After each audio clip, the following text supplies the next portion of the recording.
Sungguh ya Bapa di sorga, kami selalu membutuhkan Engkau, membutuhkan Tuhan dalam keadaan kami apapun yang kami alami, yang terjadi dalam hidup kami. Setiap saat, setiap waktu kami membutuhkan Tuhan. Bapa, terima kasih kalau Engkau mempedulikan kami, Engkau selalu bersama dengan kami dan memimpin kami. Kami bersyukur pada Tuhan. Saat ini Tuhan, di hadapan-Mu kami kembali menyerahkan diri kami, menyerahkan waktu ini, khusus waktu kami boleh merenungkan firman Tuhan. Roh Kudus, Engkau ada di tengah-tengah kami, menolong setiap kami, supaya ketika firman Tuhan diberitakan, kami sungguh dengan telinga yang terbuka untuk mendengarkan dan hati terbuka untuk menerimanya. Bahkan Roh Kudus memberikan kekuatan untuk mentaati dan melakukannya. Hamba-Mu Tuhan pakai dengan segala keberadaannya, dengan kuat kuasa-Mu, boleh menjadi alat berkat-Mu. Kuasai setiap kami saat ini. Dalam nama Tuhan Yesus kami berdoa bersyukur. Amin. Jemaat Tuhan yang kasihi Tuhan Yesus, ya, kita bersyukur kembali kita boleh datang untuk beribadah menyembah Tuhan.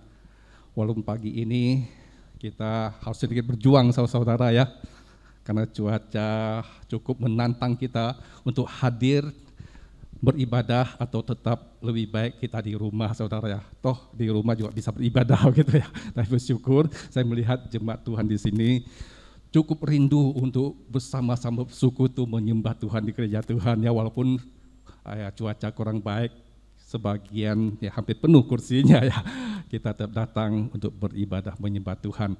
Ya, saudara-saudara kita yang di rumah ketika beribadah juga biar ada hati yang sungguh-sungguh tertuju kepada Tuhan, menyembah Tuhan, dan Tuhan boleh melawat semua kita diberkati Tuhan. Saudara, kita bersyukur tahun 2020 tahun yang tentu sangat berbeda dengan tahun-tahun sebelumnya saudara ya. Mungkin ada sebagian kita merasa begitu berat. Yang jelas kita menghadapi banyak sekali perubahan-perubahan ya, dan memasuki tahun 2021 ya. Saya nggak tahu ketika kita memasuki tahun 2021 apakah kita masih tetap mengucapkan selamat tahun baru saudara.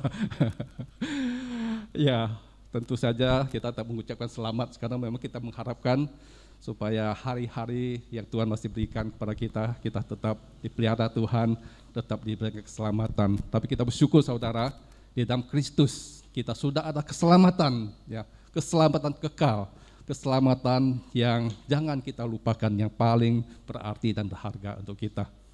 Saudara, kalau saya perhatikan memang mengakhiri tahun 2020 dan menyambut tahun 2021 ini memang sangat berbeda saudara ya. Tidak ada hiruk pikuk, tidak ada banyak hal yang sebelum-sebelumnya kita bisa saksikan saudara ya. Tahun ini semuanya senyap, semuanya diam saudara ya. Kayak di Indonesia nggak ada kembang api ya. Kalau di luar negeri masih ada kota-kota tertentu katanya saudara ya, ada kembang api.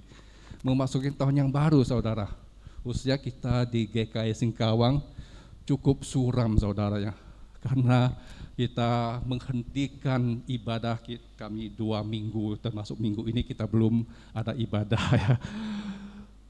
Ya, tapi kami berharap Rabu depan dan seterusnya sudah bisa kembali beribadah di gereja.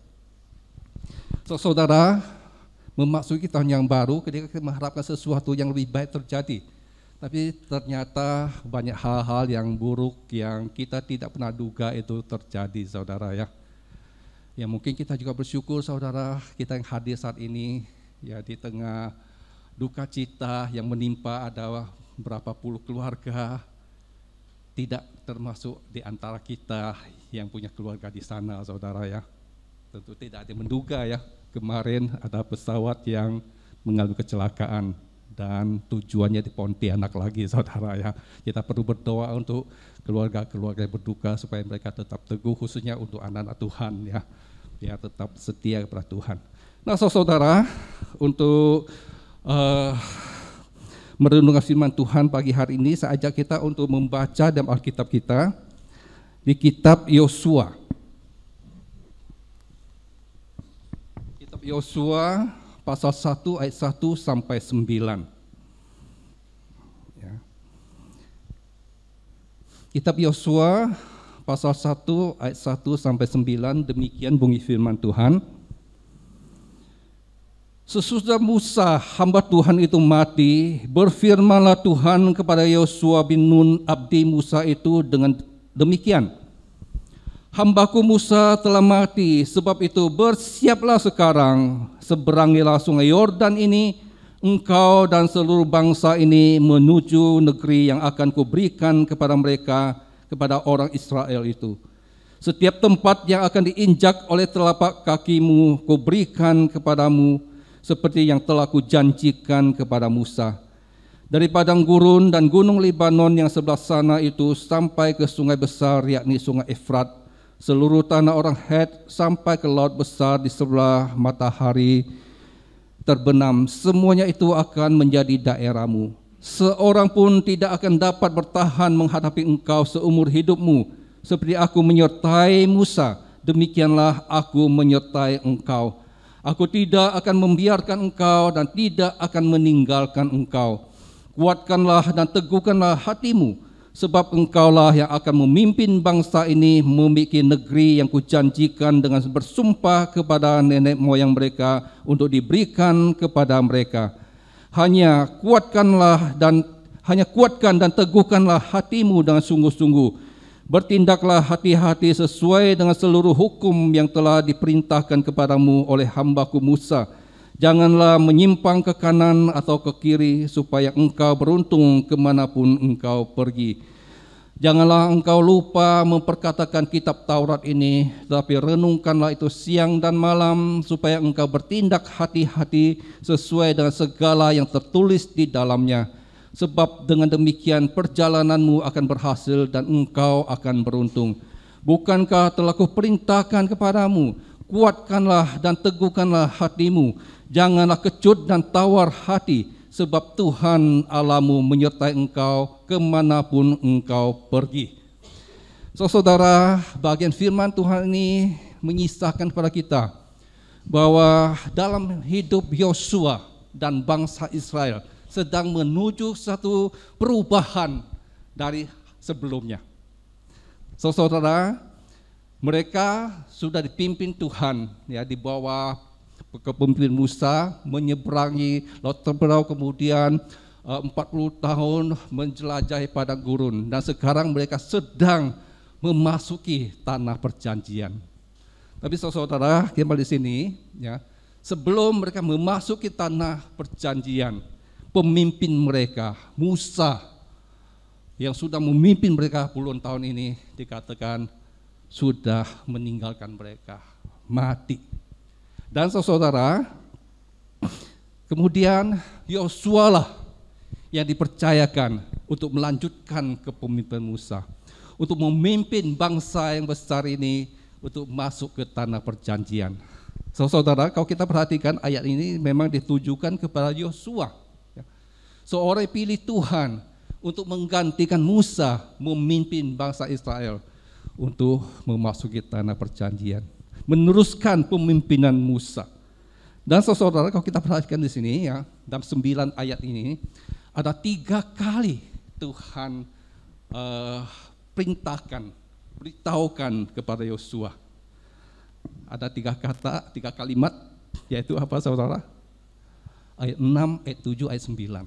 Ya. Dikatakan, kuatkanlah dan teguhkanlah hatimu. Kuatkanlah, teguhkanlah hatimu. Dan ayat 9 ditegaskan, kuperintahkan, kuatkanlah, teguhkanlah hatimu. Saudara, kenapa Tuhan memerintahkan supaya Yosua kuatkan dan teguhkan hatinya? Bahkan sampai 3 kali. Karena saudara, kalau kita boleh coba menempatkan diri dalam posisi Yosua, saya kira kita juga bisa sedikit memahami kondisi dari kebatinan Yosua. Selama ini dia memang seorang setia mengikuti Musa, karena dikatakan di sini ada abdi Musa, ya. Seorang muda yang bersemangat, yang begitu setia pada Musa, dan tentu saja pasti mengagumi Musa sebagai pemimpin yang luar biasa. Dan kita tahu juga Yosua ini adalah orang yang pernah diutus, termasuk 12 pengintai ya, dan dia bersama Kaleb yang memberikan satu laporan yang berbeda dengan 10 pengintai ya. Kita tahu Yosua seorang yang sungguh-sungguh percaya pada Tuhan, beriman pada Tuhan. Ketika 10 orang mengatakan hal yang menakutkan, dia tetap punya iman yang begitu besar bahwa Tuhan pasti akan menolong mereka, saudara ya. Dan kalau kita lihat Yosua adalah seorang pemuda yang pemberani. Tapi ketika dia minta oleh Tuhan untuk meneruskan kepemimpinan Musa, saudara, rupanya juga gentar, saudara ya. Saudara, kalau kita mau menggantikan posisi seorang, saudara ya, dan orang yang akan kita gantikan, dia ada orang yang begitu luar biasa, ya, yang begitu banyak prestasi, yang begitu tinggi inteleknya, saudara pasti akan gentar. Ya. Sehingga misalnya saudara ya, beberapa waktu lalu saya pernah ke Surabaya tahun lalu kalau nggak salah ya. Dan katanya kan wali kota Surabaya sudah 10 tahun, 2 periode, begitu dikagumi saudara ya. Dan sekarang dia sudah naik posisinya di menteri ya. Dia kata, wah nanti kalau Bu Risma selesai, wah yang menggantikannya itu berat. Itu kata orang Surabaya saudara ya. Karena untuk mencari orang seperti dia ya tidak mudah. Bisa setara sama dia saja udah bagus. Apalagi kamu melebihi dia, tentu sulit dikatakan. Ya. Kalau di bawahnya, wah bagaimana? Beban mental itu pasti lebih besar ya.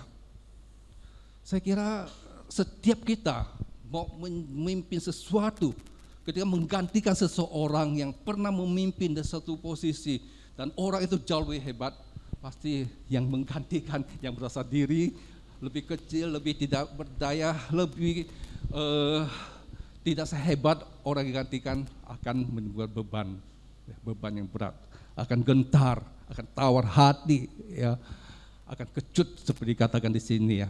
Nah, posisi seperti itu juga dialami oleh Yosua kalau kita lihat di sini. Sehingga Tuhan datang untuk menguatkan dia, untuk meneguhkan dia, untuk memberikan dia semangat, untuk memberikan dia keberanian supaya dia bisa meneruskan pemimpin Musa itu. Kalau memang akan mengalami satu perubahan yang begitu besar. Seseorang yang kasih Tuhan Yesus Kristus. Nah, kalau kita lihat di sini katakan teguhkanlah, kuatkan dan teguhkanlah hatimu. Ya. Ini adalah satu perintah Tuhan. Bagaimana saudara, ya, bisa meneguhkan dan menguatkan hati dalam kegentaran, ya, dalam keadaan yang tidak percaya diri. Ya, saudara perlu keteguhan dan kekuatan hati supaya dapat menjalankan tugas yang dipercayakan. Saudara kasih Tuhan Yesus Kristus, ya kita bersyukur ya tahun yang termasuk berat kita lewati, tapi masuk satu tahun yang baru saudara, apakah keadaan akan berubah? Akan lebih baikkah atau akan lebih burukkah? Kalau kita melihat di hari-hari awal saja saudara, kita merasa mungkin pesimis ya saudara ya. Mungkinkah tahun 2021 akan lebih baik? Ya. Walaupun terhadap COVID-19 mungkin ada sedikit optimisme karena kita katakan sebentar lagi ada vaksin dan sebagainya saudara ya. Tapi seberapa efektif masih juga menjadi pertanyaan. Katanya juga kalau saat vaksin itu bisa efektif, kita di Indonesia perlu waktu hampir 1 tahun baru semua bisa divaksin saudara. Berarti tahun 2021 kita tetap masih akan pakai masker gitu saudara ya. Keadaan mungkin tidak akan semakin baik, tapi kita tetap berharap akan baik saudara ya. Saudara kasih Tuhan Yesus Kristus, kalau kita lihat ya, permulaan tahun 2020 dan 2021 jauh berbeda bukan? 2020 waktu itu kita masih bebas-bebas gitu ya di awal tahun ya. Di 2021 kita justru dikekang lebih banyak hal lagi saudara. Kalau sekarang kita mau bepergian ya tidak bisa bebas-bebas begitu saja. Sekarang orang mau datang ke Kalbar juga bukannya tes rapid ya, tapi swab katanya ya. Biaya bertambah besar, apalagi sekarang orang mungkin takut-takut lagi naik pesawat gitu ya, mikir-mikir mungkin ya. Dan katanya saudara, sampai Cap Gome juga itu ya, orang mau datang ke Kalimantan Barat cukup repot ya. Maka Singkawang tahun ini pasti akan sepi di Cap Gome-nya karena nggak ada pesta nggak ada festivalnya gitu. Jadi kalau kita lihat, wah, ke depannya kelihatannya tidak ada sesuatu yang lebih baik. Kemudian apakah kita harus terpuruk? Apakah kita jadi takut? Apakah kita jadi merasa, wah, bagaimana saya menghadapi hal itu? Saudara, firman Tuhan ini relevan untuk kita ya. Kita perlu menguatkan dan meneguhkan hati kita. Kita tetap jalani hari-hari Tuhan berikan ya, walaupun kita tahu apakah akan lebih baik ataupun mungkin kita akan lebih yakin akan lebih buruk. Tapi saudara, biarlah firman Tuhan menolong kita supaya hari-hari Tuhan masih berikan kepada kita di dalam kehidupan di dunia ini, kita tetap punya semangat, kita tetap dapat menjalani dengan baik, kita tetap dapat menjalani hidup ini dengan penuh keyakinan. Kita lakukan segala tugas-tugas kita ya, tanpa dihambat oleh ketakutan kita, oleh pesimisme kita. Ada kesulitan bukan membuat kita mundur, ada kesulitan bukan membuat kita putus asa. Tapi saudara, biar firman Tuhan mengingatkan kita di awal tahun ini, kita tetap berkuat, kita tetap berteguh. Nah, apa yang bisa menguatkan dan meneguhkan kita saudara? Dari firman Tuhan ini saudara, tidak ada 3 hal yang kita ingat. Dan itu yang bisa meneguhkan dan menguatkan kita. Yang pertama saudara, ayat 2 dikatakan, hambaku Musa telah mati, sebab itu bersiaplah sekarang, seberangilah sungai Yordan ini, engkau dan seluruh bangsa ini menuju ke negeri yang akan kuberikan kepada mereka, kepada orang Israel. Setiap tempat yang akan diinjak di tapak kakimu, kuberikan kepadamu seperti yang kujanjikan kepadamu. Saudara, kalau kita lihat di sini, ya, Tuhan yang memerintahkan kepada Yosua untuk memimpin bangsa Israel, untuk melanjutkan kepemimpinan Musa, saudara. Dan ketika Yosua merasa gentar, takut, diingatkan, kuatkan, teguhkan hatimu. Kenapa saudara? Tuhan ingin ingatkan Yosua, karena semua itu adalah pekerjaanku. Kalau kita lihat di ayat 2 ayat 3 saudara, kata ku, ya Tuhan itu ada berapa kali dimunculkan saudara ya. Ayat 2 dikatakan, engkau dan seluruh bangsa ini menuju negeri yang kuberikan kepada mereka. Kuberikan, Tuhan berikan. Setiap tempat yang diinjak tapak kakimu, kuberikan. Ya, kemudian ku janjikan. Ya saudara, di sini Tuhan ingatkan kepada Yosua, ya, engkau memang tidak sehebat Musa. Wah, Musa luar biasa saudara ya. Di Mesir dia melakukan mukjizat Tuhan yang begitu luar biasa. Dengan tongkatnya dia bisa membelah laut kosong untuk mereka lewati. Banyak mukjizat yang dilakukan dipakai Tuhan melalui Musa dan disaksikan oleh bangsa Israel oleh Yosua. Yosua pikir, siapa saya mau menggantikan posisi Musa yang begitu hebat? Dan Tuhan katakan, yang hebat bukan Musa, yang hebat adalah saya. Musa bisa lakukan mukjizat bukan karena Musa hebat, tapi ada Tuhan yang di belakangnya. Tuhan yang ada di belakang Musa. Sekarang Tuhan juga ada di belakang kamu. Ada belakang Yosua. Ya saudara, di sini Tuhan ingin mengingatkan pada Yosua, engkau memang tidak sehebat Musa. Engkau memang tidak menerima janji seperti Musa terima. Engkau memang belum berpengalaman seperti Musa. Tapi sebagaimana hebatnya Musa, karena ada Tuhan yang hebat. Dan engkau sekarang Tuhan yang hebat juga ada bersamamu. Karena itu andalkan Tuhan. Saudara, ini yang pertama kita perlu sadari. Andalkan Tuhan. Kita memang lemah, saudara. Kita tahu apa yang akan terjadi sejam ke depan, esok dan seterusnya. Saudara, tapi kita tetap harus percaya. Tuhan telah berkuasa, Tuhan tetap berdaulat, Tuhan tetap yang menguasai alam ciptaannya. Kita perlu mengandalkan kekuatan Tuhan, terutama ketika kita merasa lemah, merasa tidak berdaya, merasa tidak tahu harus bagaimana. Disitulah saudara kita perlu kembali ingat, kita boleh lemah, tapi Tuhan yang kita yakini, Tuhan yang kita percaya, Tuhan yang kuat, Tuhan yang hebat, Tuhan yang dapat melakukan mujizat, Tuhan yang sanggup menolong kita, walaupun kita tahu bagaimana caranya Tuhan menolong kita. Saudara, disitulah kita mengandalkan Tuhan. Itu diingatkan oleh Tuhan kepada Yosua. Kuatkan, teguhkan hatimu. Ketika engkau mengandalkan saya, engkau akan melihat hal-hal besar, mujizat-mujizat yang terjadi. Seberangi sungai Yordan, kuasai tanah Kanaan yang sudah dijanjikan. Bukan engkau yang akan bekerja, tapi Tuhan yang akan memimpin. Saudara, biar Tuhan menolong kita. Kita tetap percaya, kita tetap beriman bahwa Tuhan yang kita percaya, Tuhan yang Maha Besar, Maha Kuasa.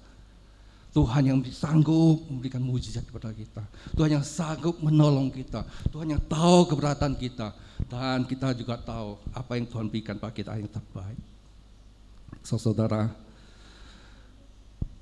kita memang penuh dengan kelemahan. Seringkali keterbatasan manusiawi kita membatasi kita untuk percaya pada Tuhan. Kita seringkali menganggap Tuhan itu seperti kita, saudara ya. Karena itu justru kita perlu selalu diingatkan, Tuhan bukan seperti kita. Ya, Tuhan adalah Tuhan yang hebat. Ya. Asal Tuhan mau, siapakah yang dapat menghalangi? Asal Tuhan mau, apakah yang tidak mungkin Dia lakukan? Dia bisa lakukan berbagai hal yang di luar dari pemikiran kita, di luar dari apa yang kita bisa pikirkan. Kan Dia adalah Tuhan yang Maha Besar. Andalkan Tuhan. Disitulah kita akan dapat kekuatan. Yang kedua, saudara, di dalam ayat 5 dikatakan, seorang pun tidak dapat bertahan menghadapi engkau seumur hidupmu. Seperti aku menyertai Musa, demikian aku akan menyertai engkau. Aku tidak akan membiarkan engkau dan tidak akan meninggalkan engkau. Bagaimana bisa kuat, bagaimana bisa teguh, saudara? Yang kedua, ingatlah janji-janji Tuhan.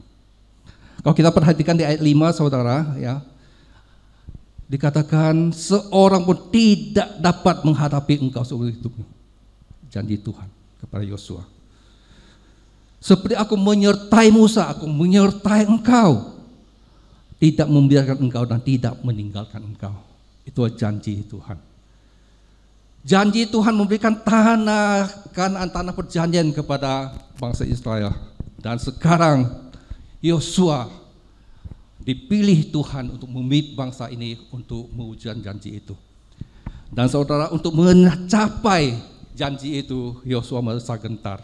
Maka Tuhan katakan, kuatkan, teguhkan hatimu. Ingat janji-janjiku. Dan ayat 5 meneguhkan janji itu. Ya. Tidak ada seorang pun yang dapat bertahan menghadapi engkau. Ya. Kalau engkau tahu, aku sudah menyertai Musa dengan berbagai hal ajaib yang sudah lakukan. Aku juga menyertai engkau. Wah, luar biasa, bukan saudara janji Tuhan? Tuhan tidak pernah meninggalkan, tidak pernah membiarkan. Tuhan selalu peduli, Tuhan selalu hadir. Saudara, janji-janji Tuhan itu akan meneguhkan, memberikan kekuatan kepada Yosua bisa teguh, bisa kuat. Ingat akan janji Tuhan. Dan dia tahu apa yang Tuhan sudah janjikan, Tuhan akan wujudkan, Tuhan akan lakukan, Tuhan akan nyatakan. Saudara, janji Tuhan tentu saja bukan janji sebagai lidah tak bertulang, saudara ya. Apa yang Tuhan janjikan, Tuhan akan genapkan. Apa yang Tuhan janjikan, Tuhan sanggup genapkan. Tidak seperti manusia, saudara ya.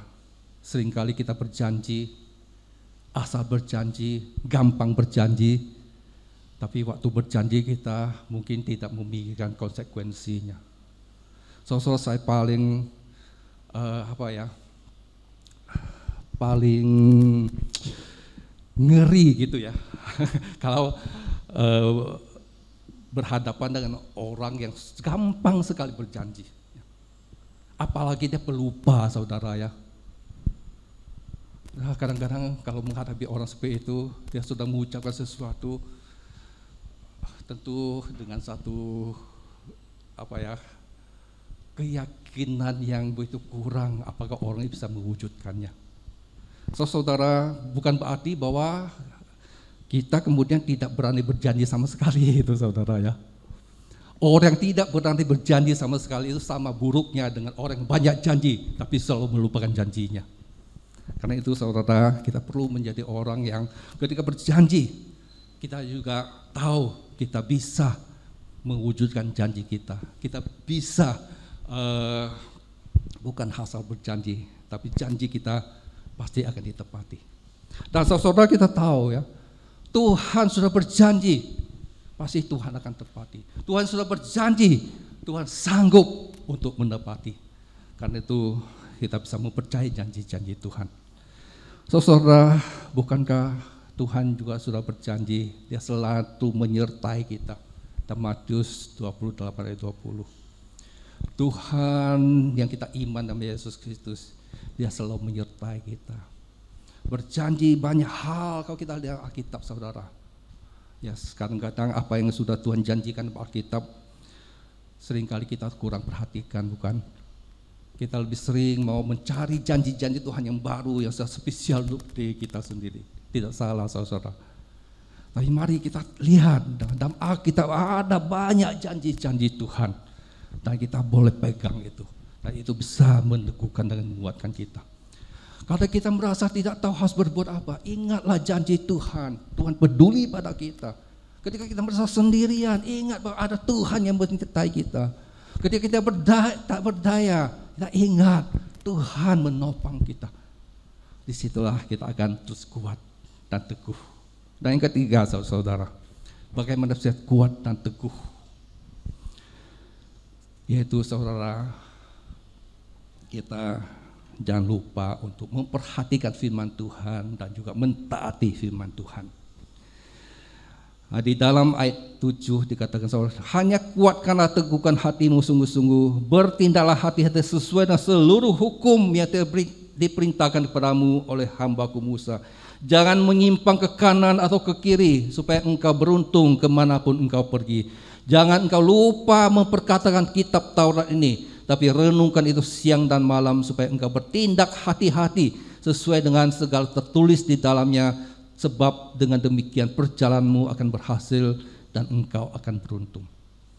Ya saudara, bagaimana kita bisa kuat, bisa teguh ketika kita mau memperhatikan firman Tuhan, kita mau mempelajari firman Tuhan, bahkan tentu saja mentaati.